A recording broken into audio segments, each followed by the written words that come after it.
Hey guys, it's Courtney here with King Realty and Management. I hope you guys are having a great week so far. Before we get started, make sure you visit us at kingrealtytx.com. We are a full service real estate brokerage with a multi-generational approach, and I'm all about streamlining and systemizing the process of buying, selling, and investing in real estate. That's what we do. Today, I want to talk a little bit about mobile homes. I have learned a lot about mobile homes over the last 6 months with a few different transactions that I've done, including one that's pending right now.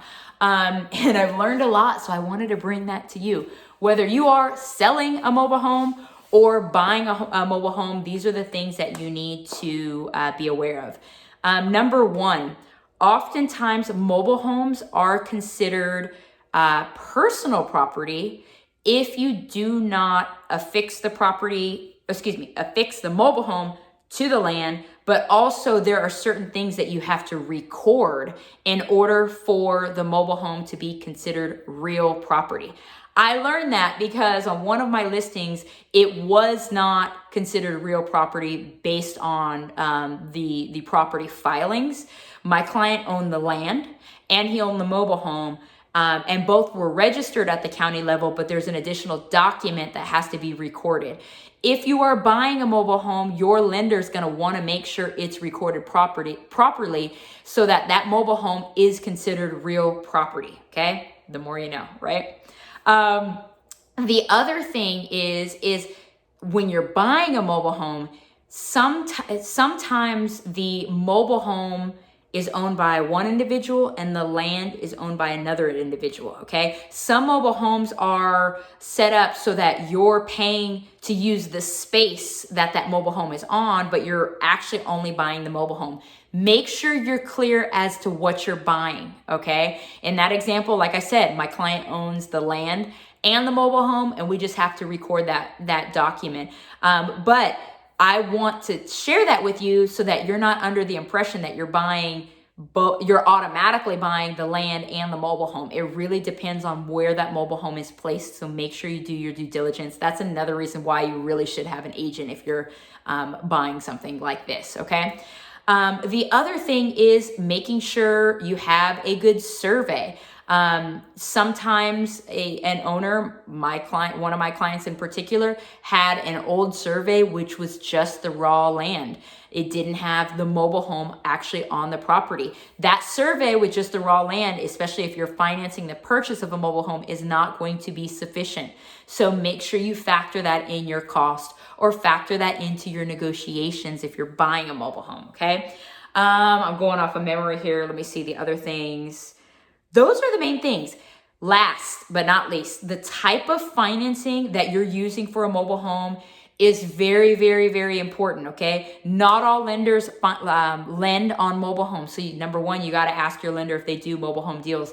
Number two, if you are trying to purchase a mobile home with an FHA loan, there are certain requirements. They are retrofitting requirements.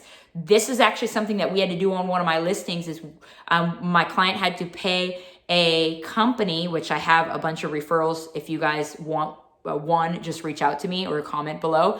But there's a bunch of companies that specialize in retrofitting mobile homes to meet the criteria of FHA, okay? So this is really important, and this is something that you're going to want to take a look at. If you're buying a house, you're going to want to take a look at this during the inspection period. If you're selling a mobile home, you also want to take a look at this. It's free to get an estimate for the retrofitting, okay?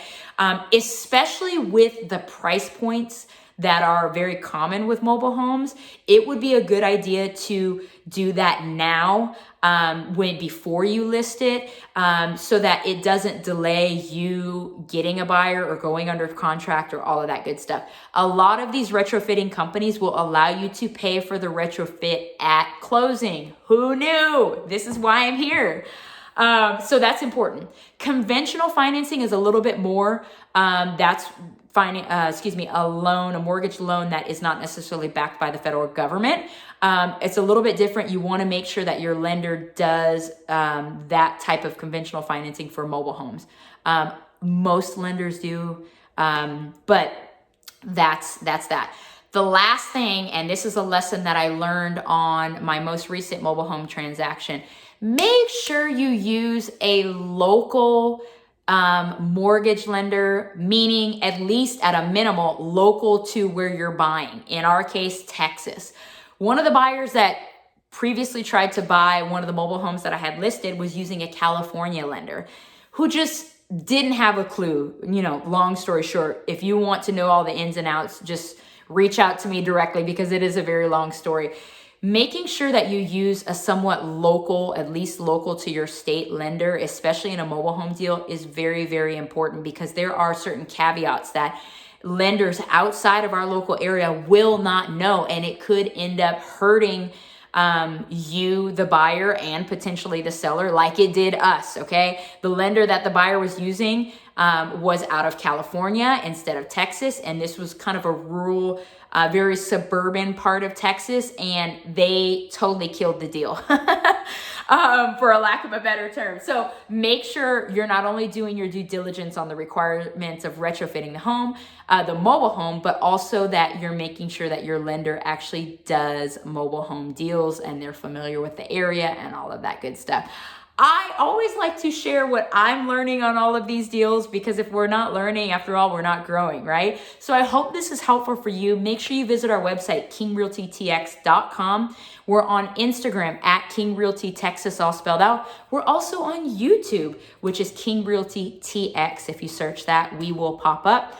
And don't forget, I have a book called Millennial versus Machine. It's my story on how I used real estate to get someone else to pay off my student loan debt. That is available on Amazon. So if you want more information about that and the podcast, visit CourtneyMKing.com. I'll tag it below. Enjoy the rest of your day. I'll see you next week.